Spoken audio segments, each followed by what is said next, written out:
Oke, shalom, selamat pagi. Semuanya kita bersyukur, berterima kasih kepada Tuhan.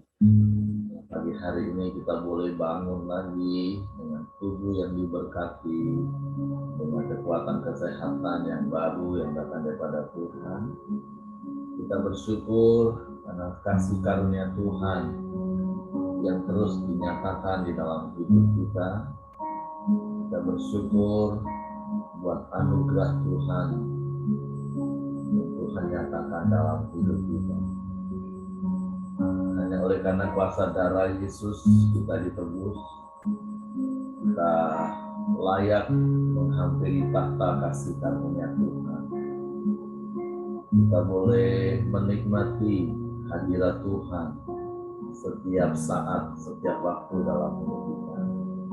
Karena kita menyadari sungguh adalah hal yang terindah dalam hidup kita jika kita boleh menikmati hadirat Tuhan setiap saat dalam hidup kita.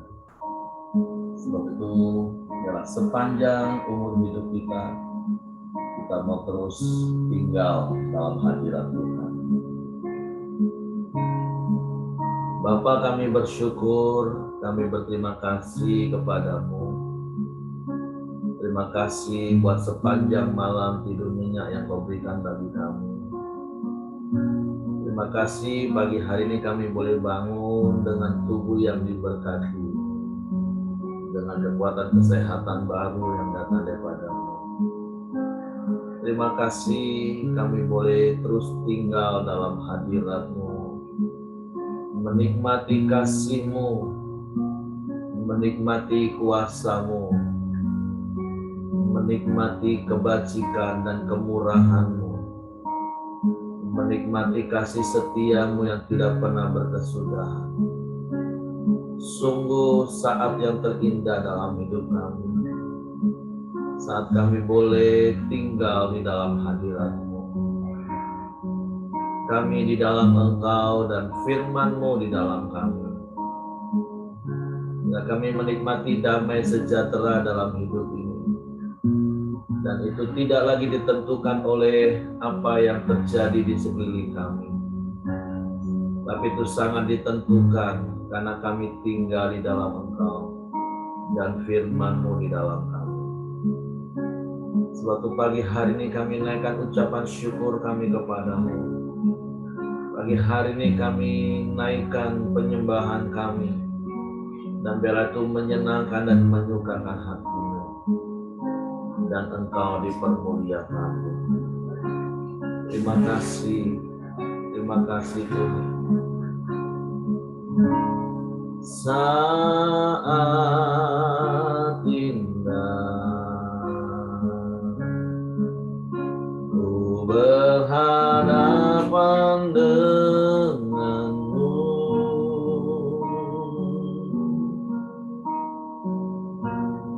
memandang wajah-Mu, Yesus kekasih jiwaku.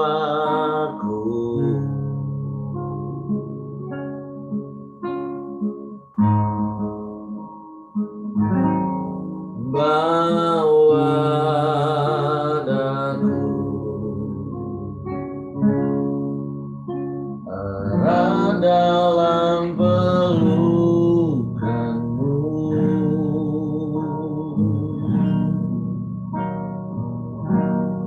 menikmati kasih dan indahnya hadirat-Mu.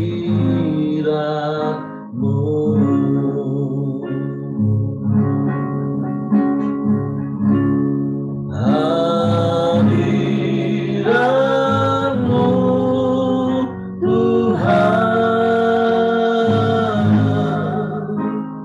ku rasakan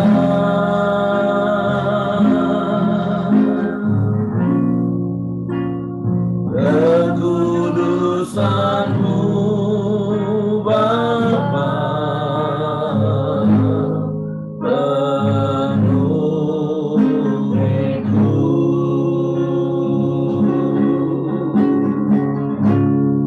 Penuhiku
hadirat-Mu Tuhan, ada damai di dalamnya, ada sukacita berlimpah dalam hadirat-Mu Tuhan, ada kekuatan baru yang berlimpah-limpah yang Kau berikan, ada pertolongan yang Kau nyatakan Tuhan. Dalam hadirat-Mu, dalam hadirat-Mu Tuhan. Sebab itu kami mau terus tinggal dalam hadirat-Mu, tinggal di dalam-Mu, dan Kau di dalam kami Tuhan. Sehingga kami boleh menikmati hari-hari hidup kami, bahkan di tengah badai sekalipun, karena sungguh Engkau lebih dari segalanya. Engkau yang lebih berarti Tuhan. Haleluya, haleluya.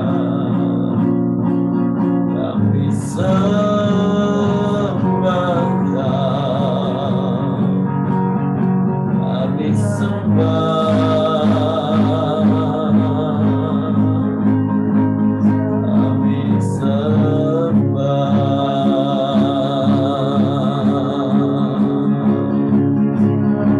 Kami muliakan nama-Mu, kami tinggikan Engkau.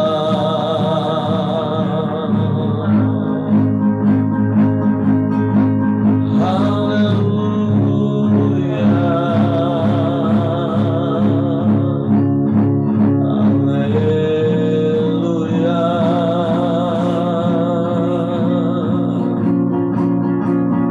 Terpujilah nama-Mu Yesus Tuhan, kami sembah.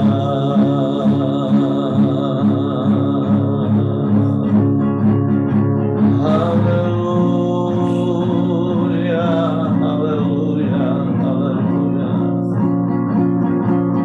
Kami mau lebih dalam lagi di dalam-Mu Tuhan, mengasihi Engkau lebih dari segalanya. Sebab tidak ada Allah yang seperti-Mu, tidak ada yang sama seperti-Mu. Engkau lebih dari segalanya. Engkaulah satu-satunya. Sebab itu kami mau terus semakin dalam tinggal di dalam-Mu, menikmati hidup kami bersama-Mu Tuhan, bersama-Mu. Kami aman Tuhan, kami tenang bersama-Mu Tuhan, bersama-Mu selamanya.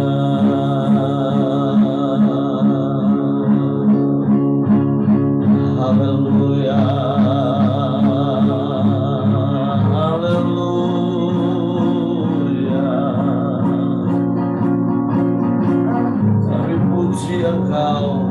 sembah Engkau, sebab Engkau Bapa yang setia, Engkau Bapa yang mulia, Engkau Allah yang berkuasa di bumi di surga. Engkau yang berkuasa dan berdaulat dalam hidup kami. Engkau mengendalikan semuanya, dan semua jadi baik bagi kami Tuhan. Sebab itu biarlah hati kami terus melekat kepadamu. Mata kami tertuju hanya padamu, sebab Engkaulah satu-satunya pengharapan kami, dan pengharapan di dalam-Mu tidak pernah mengecewakan Tuhan. Sebab itu kami mau lebih dalam di dalam-Mu, lebih mengasihi-Mu. Haleluya.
Tuhan, amin. Lebih dari segala yang ada, lebih dalam lagi ku cinta Kau, Yesus, ku mengasihimu, ku mengasihimu,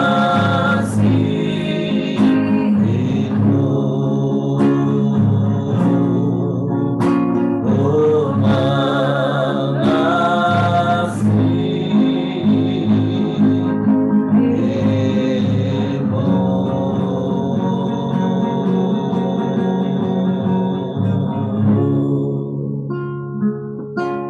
Ini ungkapan hati kami, ini kerinduan hati kami, terus tinggal dalam hadirat-Mu, menikmati kasih-Mu, menikmati kuasa-Mu, menikmati damai sejahtera-Mu, menikmati sukacita-Mu di sepanjang umur hidup kami. Kami mau tinggal di dalam-Mu dan firman-Mu di dalam kami, sehingga hidup kami tidak lagi ditentukan oleh apa yang sedang terjadi di sekeliling kami, bahkan apa yang sedang menimpa hidup kami.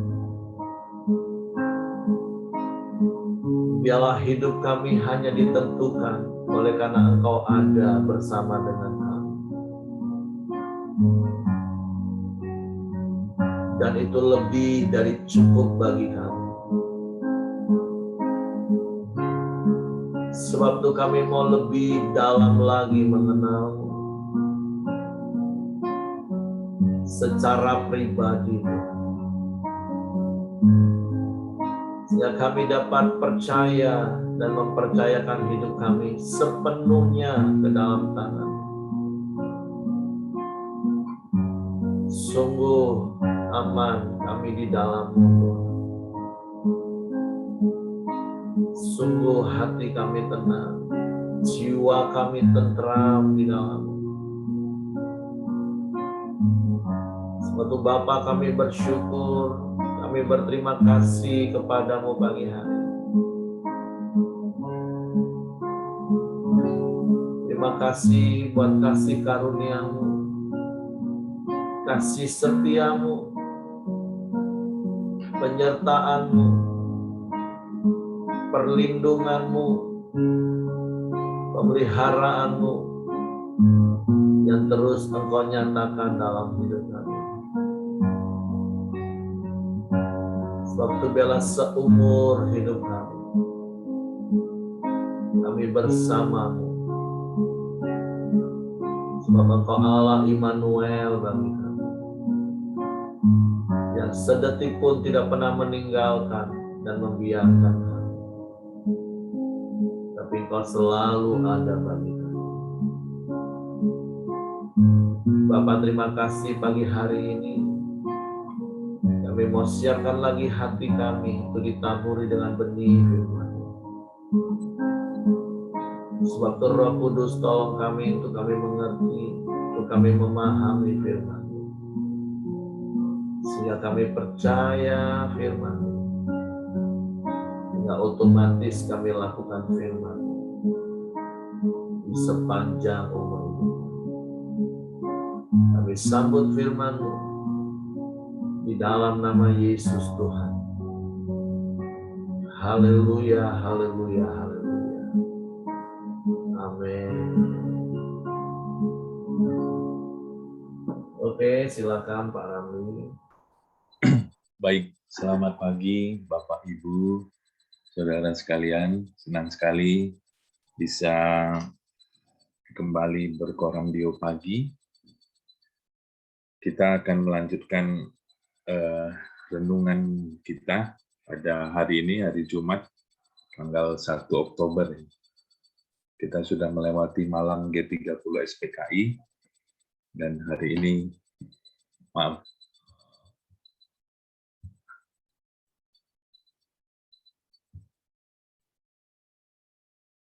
ini laptopnya. Oke. Hari ini saat teduh kita diambil dari Matius 24 ya. Setelah kita menyelesaikan Matius 23, dilanjutkan hari ini Matius 24, dimulai dari ayat yang keempat dan ayat yang kelima pada hari ini. Jawab Yesus kepada mereka, waspadalah supaya jangan ada orang yang menyesatkan kamu. Sebab banyak orang akan datang dengan memakai namaku dan berkata, akulah Mesias, dan mereka akan menyesatkan banyak orang. Menarik sekali ya, karena ayat 4 dan ayat 5 ini adalah jawaban Yesus atas pertanyaan murid-muridnya setelah Yesus banyak berkhotbah di Bait Suci, dan kemudian mereka keluar, duduk-duduk, ngobrol-ngobrol, ya, mungkin ngopi-ngopi juga ya di Bukit Zaitun. Kemudian mereka berbincang-bincang, murid-muridnya menanyakan beberapa hal, ya. Nah, salah satu yang penting adalah kira-kira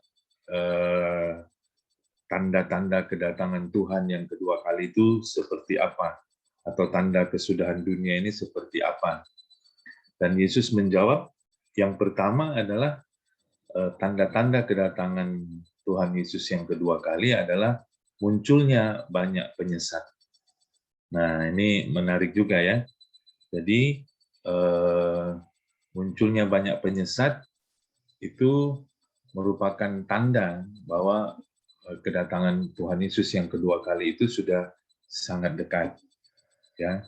Dan itu memang terbukti ya setelah Yesus naik ke surga 2000 tahun yang lalu, ya, sampai dengan sekarang, ya, kalau kita belajar sejarah gereja, begitu banyak aliran-aliran atau kepercayaan-kepercayaan atau nabi-nabi palsu yang muncul silih berganti, ya, banyak sekali. Ada yang sangat ekstrim, yang menyatakan dialah Mesias, dialah Juru Selamat. Ada yang memang kadang-kadang agak sulit dikenali, ya, tapi sebenarnya sudah menyimpang dari ajaran kekristenan yang sejati, ya, dan banyak sekali. Tapi kita hari ini tidak belajar tentang hal itu, ya. Cuma kita mungkin perlu sedikit informasi atau mengetahui bahwa ada banyak aliran-aliran yang tidak benar atau aliran-aliran yang sesat, ya, yang tidak sesuai dengan doktrin-doktrin Kristiani, ya. Di Indonesia ada beberapa, ya, Saksi Jehovah misalnya, ya. Dulu pernah ada Children of God, ya, ada Mormon, ada Christian Science dan lain sebagainya, ya. Tapi kita tidak tidak mendalami itu hari ini, ya. Saya cuma ingin kira-kira mungkin sebagai informasi saja, ya, apa yang menjadi ciri-ciri bahwa aliran-aliran ini patut dicurigai, supaya seperti yang Yesus katakan, jangan ada orang yang menyesatkan kamu. Ya, saya mencatat beberapa hal. Bagaimana ciri-cirinya? Mungkin nanti kita boleh diskusi, boleh nambahin, ya. Yang pertama, tentu kita patut mencurigai, ya, bahwa aliran ini sudah melenceng dari ajaran kekristenan yang sebenarnya adalah ketika mereka menganggap mereka lah yang paling benar dan di luar mereka itu salah. Nah, kalau ada kita lihat kelompok, aliran, organisasi yang menunjukkan ciri-ciri seperti itu memang patut dicurigai, bahwa ketika mereka menganggap kelompok mereka lah atau kepercayaan mereka lah yang paling benar, sehingga di luar mereka itu salah, gitu ya. Seperti kita misalnya lihat saksi Jehovah itu menganggap mereka yang paling benar, dan semua aliran-aliran Kristen lainnya ya yang di luar mereka itu tidak benar, gitu ya. Atau misalnya ya, mohon maaf misalnya nanti bisa didiskusikan, misalnya ada yang menganggap bahwa ternyata nama Tuhan itu adalah Yahweh. Nah, sampai di sini ya enggak masalah, karena memang nama Tuhan itu ya bisa macam-macam gitu.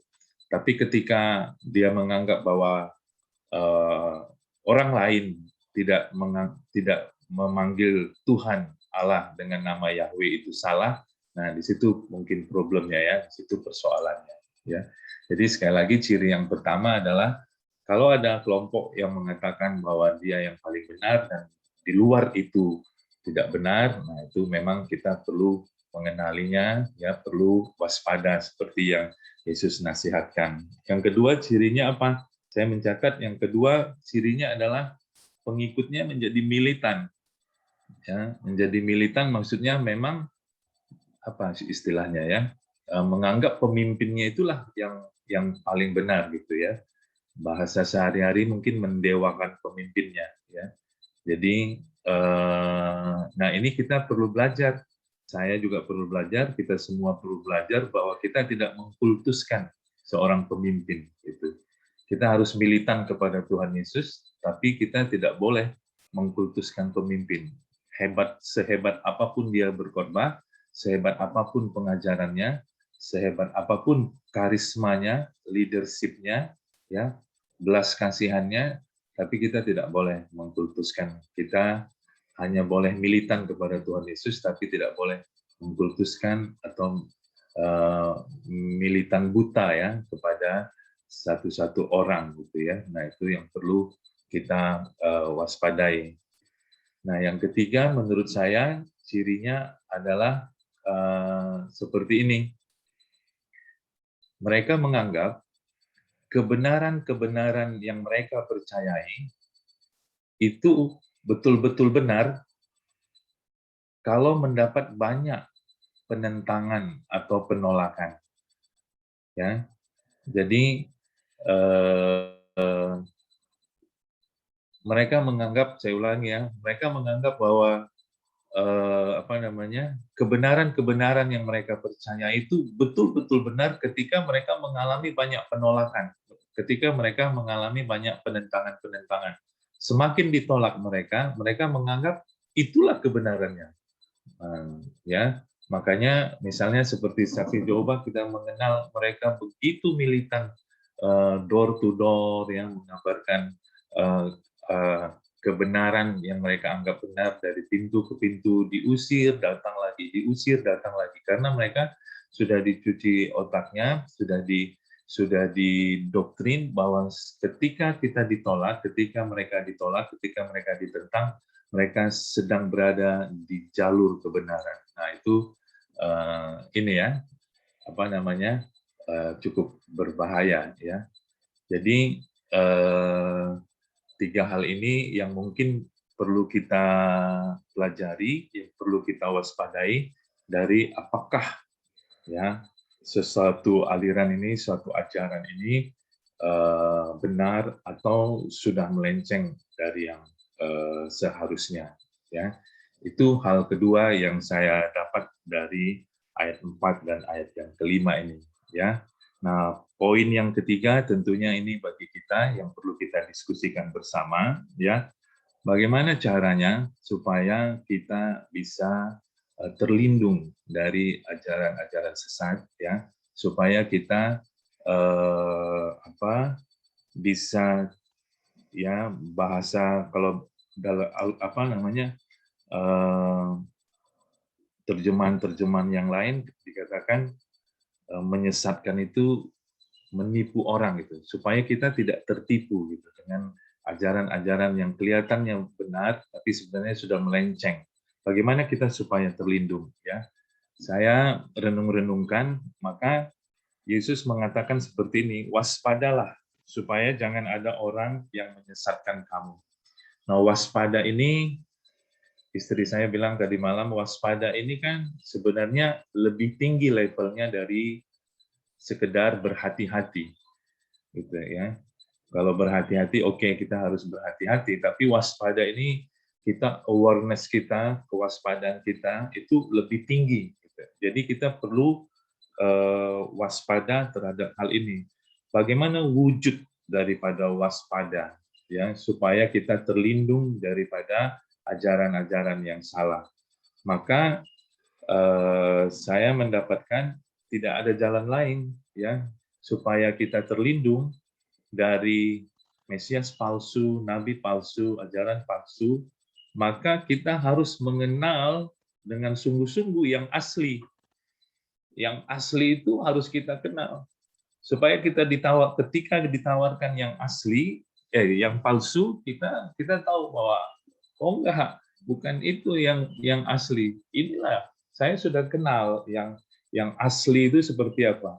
Artinya kita harus mengenal Allah kita dengan lebih baik setiap hari, lebih baik setiap hari. Kita kenal jalan-jalan Tuhan, kita kenal pikiran-pikirannya, kita kenal sifat-sifatnya, kita kenal hati Tuhan itu seperti apa, kita kenal keinginan-keinginan Tuhan itu seperti apa.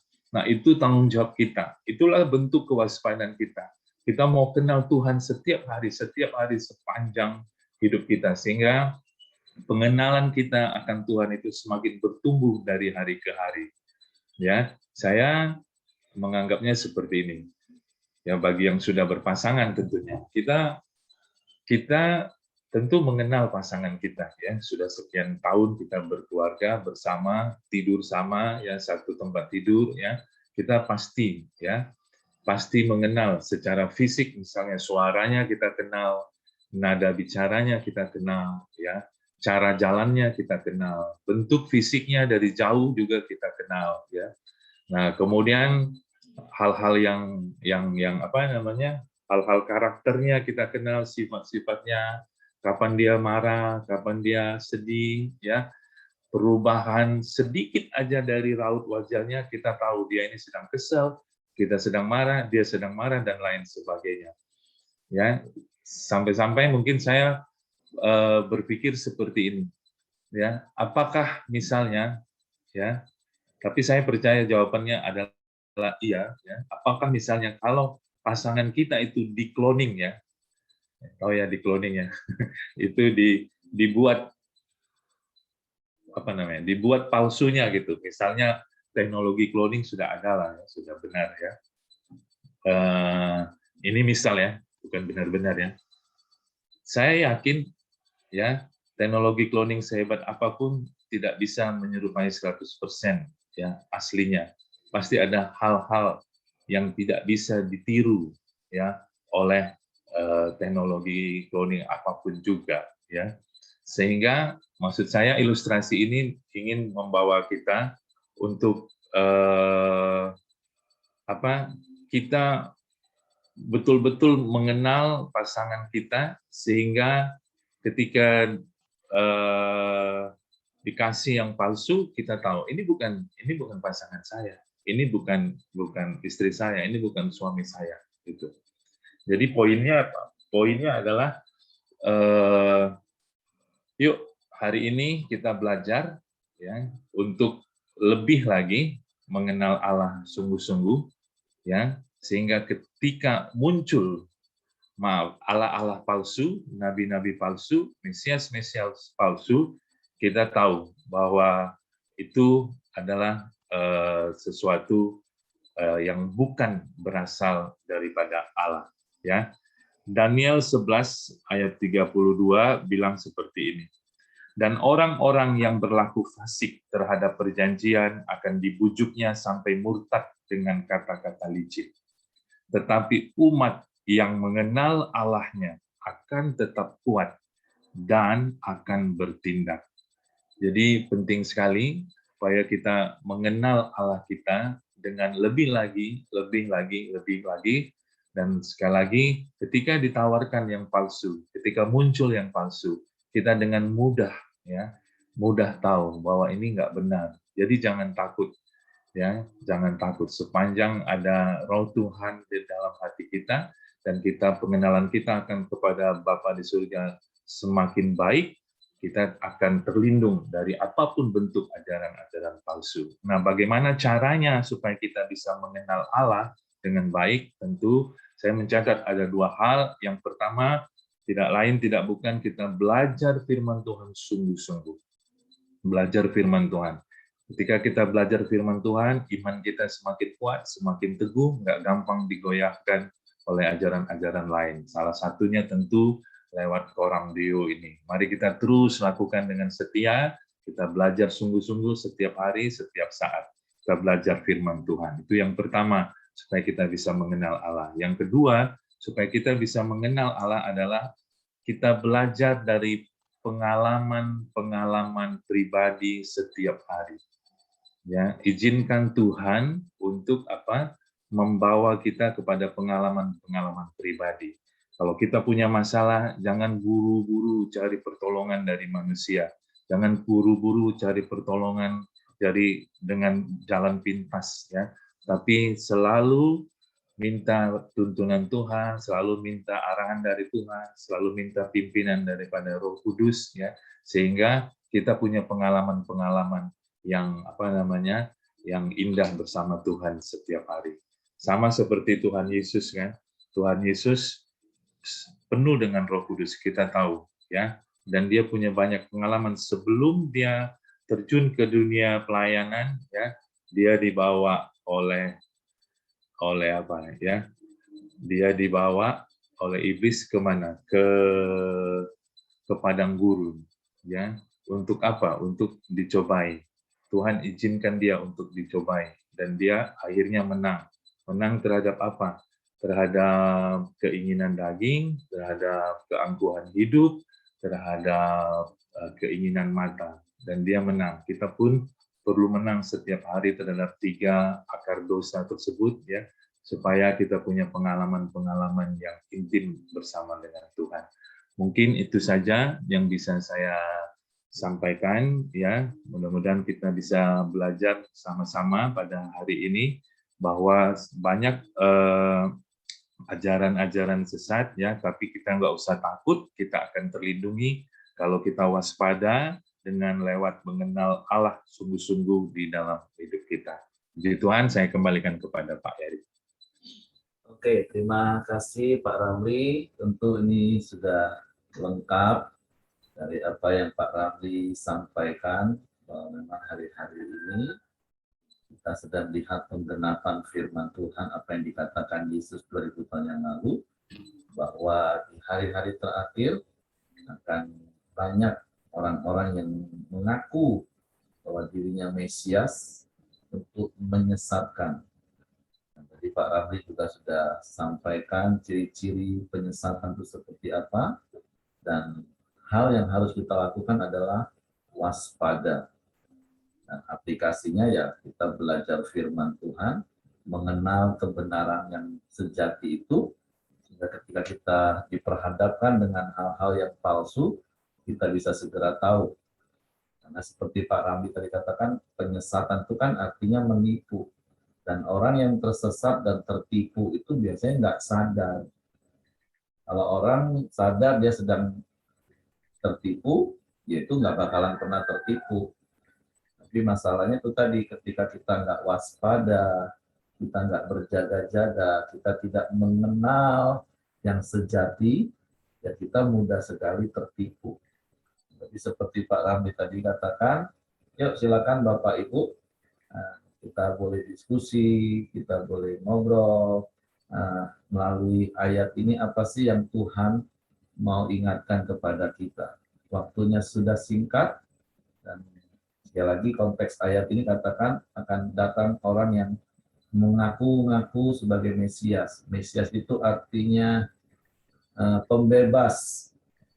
Dan tentu mungkin ini bukan hanya kalau secara lebih luas lagi, di luar apa yang Pak Ramli tadi katakan, yang saya mau katakan, apa yang Pak Ramli tadi katakan itu harus benar-benar kita pelajari, kalau memang hari-hari ini akan muncul penyesat. Tapi kalau dalam konteks yang berbeda, dalam artian kalau Mesias itu berbicara tentang pembebas, nah hati-hati, ada begitu banyak tawaran-tawaran yang seperti Pak Ramli juga tadi sudah ingatkan, ketika kita punya masalah, kita kan pasti butuh yang namanya dibebaskan dari masalah itu. Nah, akan ada hal-hal, bukan saja pribadi, tapi hal-hal yang bisa seakan-akan bisa menjadi pembebas bagi kita. Dan itu bisa membuat kita tersesat. Apalagi seperti Pak Ramli tadi sudah ingatkan, kalau ada apa-apa, jangan langsung cari pertolongan kepada yang lain. Selain yang pertama itu tentu kepada Tuhan. Nah, masalahnya kan manusia ini sering mau cari jalan pintas. Rasanya hal inilah yang akan bisa membebaskan aku dari masalah. Dan tanpa sadar itulah yang menyesatkan. Dan hal itu bisa apa saja. Bisa uang, bisa orang, bisa pemahaman, dan ada begitu banyak hal. Makanya hal yang terakhir yang Pak Ramli tadi katakan, waspadalah. Dan bagaimana caranya kita waspada? Nggak ada cara lain. Seperti kitab Daniel, pasal 11 ayat 32 yang Pak Ramli tadi katakan, hanya umat yang mengenal Allahnya, epiginosko dengan Allahnya, memahami tentang Tuhannya dengan benar, yang akan tetap kuat dan bahkan bertindak hari-hari ini. Karena tanpa pengenalan akan Tuhan kita hari-hari ini, kita akan mudah sekali goyah. Ketika kita punya masalah, ada begitu banyak hal yang menawarkan kepada kita untuk kita mendapatkan kebebasan. Apalagi zaman sekarang semua serba mau instan. Kalau ikutin proses kebenaran firman Tuhan kok rasanya panjang sekali urusannya. Harus tetap sabar, harus tetap mengampuni. Nah, sementara tawaran dunia, pikiran dunia, wah gampang, tinggalin, selesai. Nah, itu juga termasuk Mesias palsu yang menawarkan kebebasan dengan cepat. Nah, tapi hari ini yang kita diingatkan lagi, sekali lagi, bukan saja seperti apa yang Pak Ramli sudah sampaikan, memang akan ada banyak penyesatan dalam konteks pengajaran-pengajaran seperti disebutkan Pak Ramli tadi, tetapi juga yang saya katakan barusan, ada begitu banyak hal yang sedang ditawarkan oleh dunia untuk kita mengalami kebebasan. Tapi percayalah, apa yang ditawarkan oleh dunia itu hanyalah kebebasan semu, kebahagiaan semu, damai sejahtera semu. Dan hari-hari ini ada begitu banyak hal yang akan menawarkan dirinya kepada kita. Seakan-akan supaya kita bebas dari masalah kita, bebas dari pergumulan kita, bebas dari persoalan kita. Tapi kalau itu bukan Tuhan, maka artinya seperti semalam di Komsel kami katakan, itu artinya kamu keluar dari mulut buaya dan masuk kepada mulut singa. Jadi satu-satunya yang harus kita lakukan seperti yang Pak Ramli tadi katakan, yuk tetap waspada hari-hari ini. Bertahanlah sedikit lagi, bertahanlah sebentar lagi.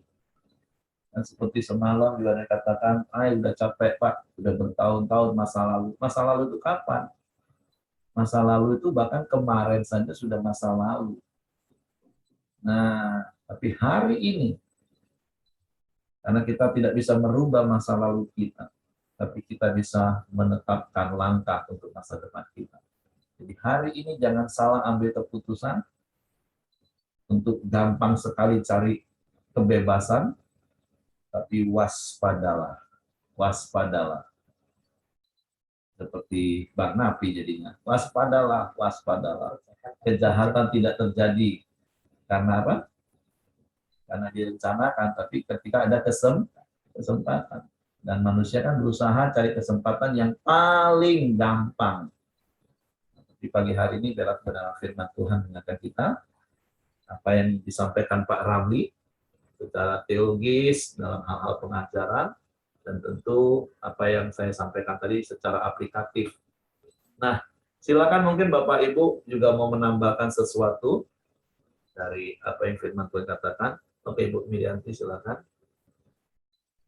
Ya, jadi ciri ya tadi sudah disampaikan banyak ciri-cirinya, tapi yang utama ya kalau yang saya alami ya cirinya yaitu mereka itu tidak mengakui bahwa Yesus itu disalib, mati dan bangkit pada hari yang ketiga. Itu enggak mau dia ngakui itu. Nah, jadi kalau yang nggak mau mengakui bahwa Tuhan Yesus itu mati di kayu salib, ya itu yang ajaran sesat. Jadi Bapak Ibu, saya dulu banyak belajar dari beberapa ya yang mereka tadinya nggak percaya Yesus, kemudian percaya Yesus. Jadi di dalam kitab Injil Yohanes pasal 1 ayat 1. Kemudian Injil Yohanes pasal 1 ayat 14. Nah, kalau dia yang tidak mau mengakui itu, ya dia ajarannya palsu, jelas palsu gitu. Maka kalau kita baca kitab suci ini sampai akhir, Tuhan Yesus mengatakan, akulah Alfa dan Omega. Ya, sudah kalau di luar Tuhan Yesus, nggak ada nabi lagi. Itu jelas. Jadi kita harus berani mengatakan begitu. Kalau Pak Bambang Nurseno itu kadang-kadang kan juga bergurau ya. Dia bilang gini, lah pendaftaran nabi sudah tutup kok. Jadi yang nggak ada lagi nabi. Hanya Tuhan Yesus lah. Nabi, Raja, Tuhan, ya hanya satu.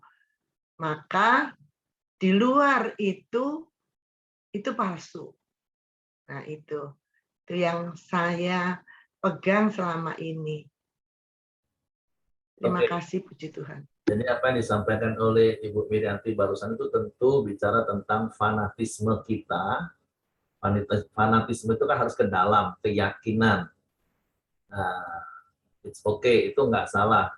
Tapi tentu berbicara tentang penyesatan, itu kan sesuatu yang terkadang kita pikir benar, tapi ternyata salah. Makanya seperti Pak Ramli tadi katakan, itu penyesatan sama dengan penipuan. Nah, tapi ya nggak apa-apa. Apa yang barusan Ibu Ramli, Ibu Midianti tadi sampaikan, itu keyakinan kita bahwa di luar Yesus itu palsu. Ya, tapi itu kan fanatisnya keyakinan ke dalam. Kita nggak boleh nanti terjebak seperti yang Pak Ramli tadi katakan, merasa kita yang paling benar. Tentu dalam konteks kita sebagai orang percaya, kita percaya bahwa firman Tuhan yang kita percaya itu yang paling benar. Betul. Itu fanatismenya harus ke dalam. Jangan sampai kita menganggap orang lain salah. Nah, itu nanti kita bisa terjebak, bahaya. Nah, tapi sekali lagi, kalau itu kan jelas, kalau barang ini udah jelas ditulis, oh ini palsu, ya kita nggak bakalan tersesat.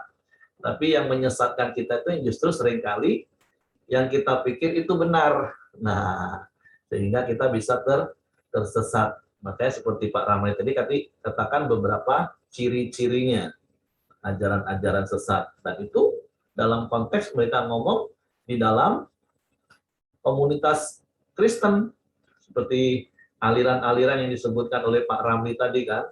Kalau di luar kekristenan kita udah jelas pasti, oh ini nggak benar. Yesuslah jalan kebenaran dan hidup, itu udah jelas. Saya percaya Bapak Ibu dengan mudah akan mengatakan di luar Yesus tidak ada keselamatan. Itu bagus. Jadi fanatismenya harus ke dalam tapi Bapak Ibu ya. Jangan fanatismenya diluapkan keluar dengan anarkis. Nah itu nggak boleh. Nah tapi konteks yang disampaikan oleh Pak Ramli dari ayat ini jelas memang supaya kita ini waspada, karena nanti di hari-hari terakhir akan datang orang yang menyamar, mengaku-ngaku Yesus. Berarti itu bicara di intern kekristenan sebenarnya. Bicara di intern kekristenan yang bisa menyesatkan kita. Sehingga tadi Pak Ramli sudah jelas sampaikan ciri-cirinya seperti ini loh. Rasa paling benar, terus kultus individu. Nah, seperti itu Bapak Ibu ya. Tapi sedikit lagi Pak. saya pernah didatangi 2 orang saksi Yehova. Mereka itu selalu berpasangan ya, 2-2, nggak satu kalau mendatangi rumah-rumah. Dia alasannya mau memberikan buku gitu ya. Terus saya waktu itu ada waktu, jadi saya ajak bicara. Nah, dia mengatakan Yehova itu dia memang Allah gitu. Tapi Yesus itu dia nggak mau mengakui. Nah, itu Ciptaan saksi sempurna. Yehova. Ngomong iya.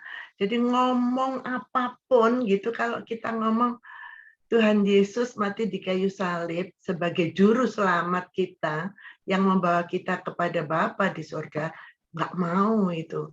Nah, itu cirinya. Nah, sekarang kan gini, kan banyak kita lihat aja di TV ya, ada Yahya Waloni ya, yang dia sesat ya. Nah, akhir-akhirnya apa? Dia minta maaf. Sedangkan yang dari mereka kemudian percaya Yesus, dianiaya seperti apapun gitu ya, sampai babak belur, dia tetap mempertahankan iman. Nah, itulah seperti itulah kita menghadapi ajaran sesat. Jangan takut. Nah, mati itu kan cuman pindah tempat, iya kan? Ya, itu aja, Pak. Terima kasih, Pak. Oke, ya, terima kasih. Jadi ya, seperti saya katakan tadi, keyakinan kita, fanatisme kepada keyakinan kita itu harus ke dalam, bukan keluar. Dan kita hati-hati jangan menyebut satu aliran sesat, apalagi yang sudah dilegalkan oleh negara kita. Itu nanti bisa kasus hukum, Bapak Ibu.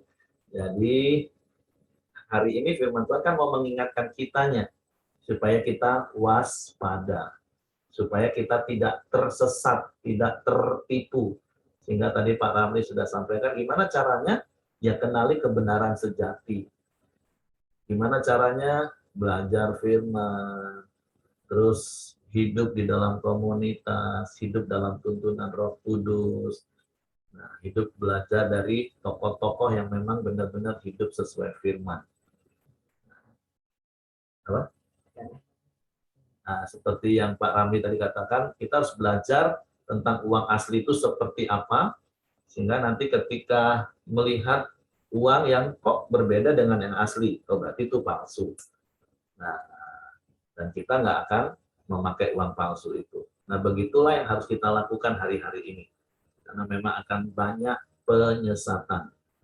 Jadi kita harus benar-benar waspada, kita harus benar-benar mengenal Tuhan kita secara benar, dan ya salah satunya yang kita lakukan hari-hari ini setiap pagi, mengenal Tuhan. Karena satu-satunya cara kita mengenal Tuhan, ya membangun hubungan yang semakin dekat di dalam firman-Nya.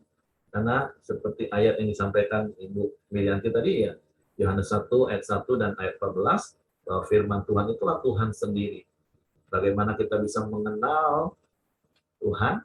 Ya paling tidak seperti yang saya katakan, kalau saya menulis autobiografi hidup saya, nama saya, tempat tanggal lahir saya, orang tua saya, pendidikan saya, hobi saya, keluarga saya.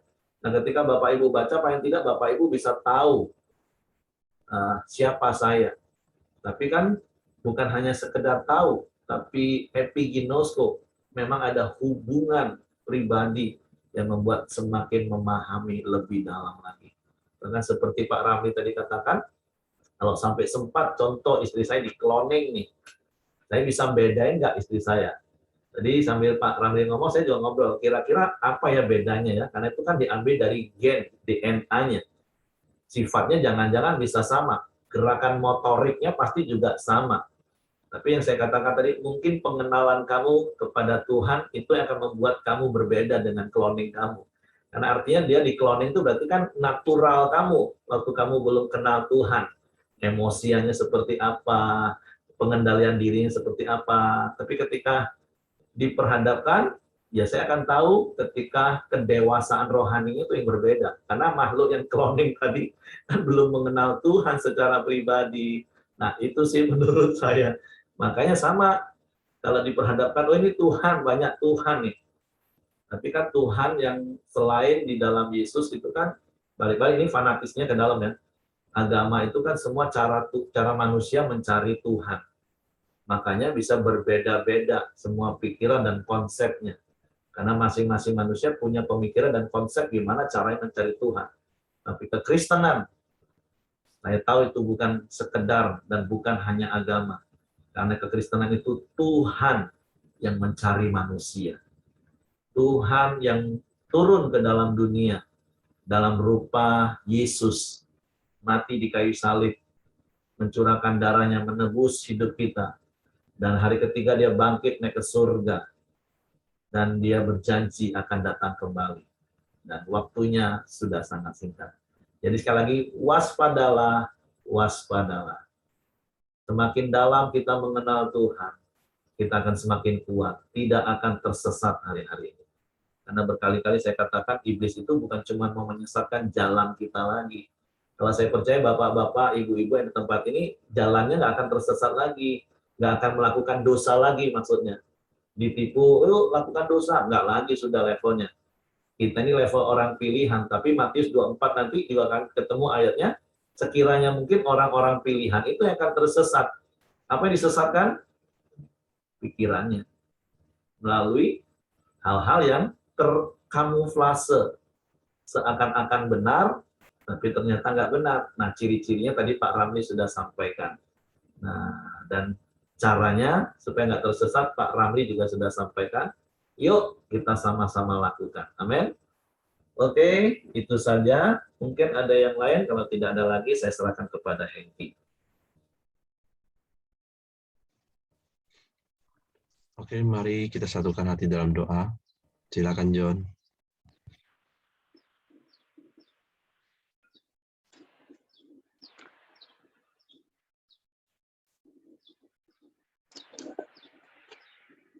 Mari kita masuk dalam pokok doa kita pagi hari ini. Bapak, kami bersyukur buat kasih dan firman-Mu, Tuhan. Pagi hari ini mengajarkan kami untuk hidup terus dalam kebenaran-Mu, supaya kami tidak disesatkan oleh banyak pengajaran Tuhan yang menyimpang daripada-Mu, Tuhan. Ya Tuhan, setiap hari firman-Mu memperlengkapi kami, Tuhan, supaya kami dapat terus berjalan bersama-Mu, Tuhan. Bapak, terima kasih di pagi hari ini. Kami terus masih berdoa, Tuhan, khususnya menyerahkan Rara dalam tangan-Mu. Nah, Ibu Yani, Tuhan, Engkau yang berkarya dalam hidupnya, Tuhan, sehingga fungsi jantungnya boleh kembali normal, Tuhan. Percaya kuasa-Mu nyata dalam seluruh kehidupannya, Tuhan.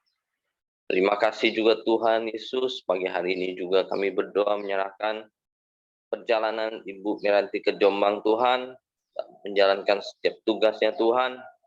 Engkau juga menyertai dan melindungi perjalanannya, Tuhan. Engkau pakai hidup Bu Miranti menjadi berkat bagi banyak orang, Tuhan. Terima kasih juga Tuhan Yesus. Pagi hari ini kami juga berdoa menyerahkan keluarga Pak Simon, Tuhan. Engkau menyertai dan melindungi senantiasa, Tuhan. Khususnya mamanya, Tuhan. Engkau memberikan damai sejahtera-Mu, Tuhan. Dia, Tuhan, boleh terus hidup bersama Engkau, Tuhan. Dan Engkau tahu yang terbaik buat hidupnya, Bapa. Terima kasih Tuhan Yesus. Pagi hari ini juga kami berdoa untuk bangsa dan negara kami Indonesia, Tuhan. Engkau memberkati bangsa dan negara kami Indonesia. Berkat damai sejahtera-Mu, Tuhan. Tuhan, terima kasih Tuhan buat setiap penyertaan-Mu sehingga COVID-19 ini, Tuhan, boleh makin hari ditangani dengan baik, Tuhan. Sehingga Tuhan, banyak orang boleh hidup dengan damai sejahtera-Mu, Tuhan. Tuhan, Engkau berkati juga para pemimpin kami. Engkau berkati para pemimpin kami dengan hikmat dan kebijaksanaan daripada-Mu. Sehingga mereka dapat memimpin bangsa kami dengan baik dan benar, Tuhan. Kau taruhkan roh takut akan Engkau, sehingga mereka menjalani roda pemerintahan itu dengan hidup dalam kebenaran dengan Engkau, Tuhan. Terima kasih Tuhan Yesus. Pada hari ini kami serahkan bangsa dan negara kami Indonesia ini dalam perlindungan dan penyertaan. Berkati Tuhan setiap hasil bumi, setiap hasil Tuhan, sehingga Indonesia boleh menjadi negara yang makmur dan sejahtera Tuhan. Terima kasih Tuhan. Hari ini mari kita masuk dalam doa Bapa kami. Bapa kami yang di surga, dikuduskanlah namamu, datanglah kerajaan-Mu, jadilah kehendak-Mu di bumi seperti di surga. Berikanlah kami pada hari ini makanan kami yang secukupnya, dan ampunilah kami akan kesalahan kami, jadi kami juga mengampuni orang yang bersalah kepada kami. Dan janganlah membawa kami ke dalam pencobaan, tapi lepaskanlah kami daripada yang jahat. Karena Engkaulah yang mempunyai kerajaan dan kuasa dan kemuliaan sampai selama-lamanya. Amin. Dr. Ramli, silakan tutup dalam doa, Pak. Bapa kami bersyukur, kami berterima kasih buat pagi ini. Sekali lagi kami telah diberkati Tuhan dengan sharing firman-Mu pada hari ini yang membawa kami untuk semakin mengenal kebenaran-Mu, semakin mengenal pribadi-Mu, sehingga kami boleh waspada dan kami tidak tertipu dengan ajaran-ajaran palsu, ajaran-ajaran yang telah melenceng dari kebenaran yang sejati. Kami serahkan hidup kami sepanjang hari ini ke dalam tangan Tuhan. Biarlah kiranya Tuhan yang memimpin kami, memenuhi kami dengan roh-Mu, memimpin kami di dalam jalan-jalan-Mu, dan melatih kami Tuhan, sehingga kami boleh memiliki pengalaman-pengalaman pribadi bersama-sama dengan Engkau, pengalaman-pengalaman yang penuh dengan kemenangan demi kemenangan. Berkati segala aktivitas kami, pekerjaan kami, bisnis kami Tuhan, bahkan pelayanan kami, Tuhan kami serahkan ke dalam tangan Tuhan, Tuhan yang tolong, Tuhan yang berkati kami dengan kasih yang berlimpah-limpah. Dan kami terima berkat-Mu pada pagi ini Tuhan, berkat yang besar daripada Allah Bapa, cinta kasih daripada Tuhan Yesus, serta persekutuan pimpinan daripada Allah Roh Kudus menyertai kami hari ini sampai selama-lamanya. Di dalam nama Tuhan Yesus kami bersyukur, kami sudah berdoa, haleluya, amin. Oke, semangat pagi, selamat beraktivitas, Tuhan memberkati.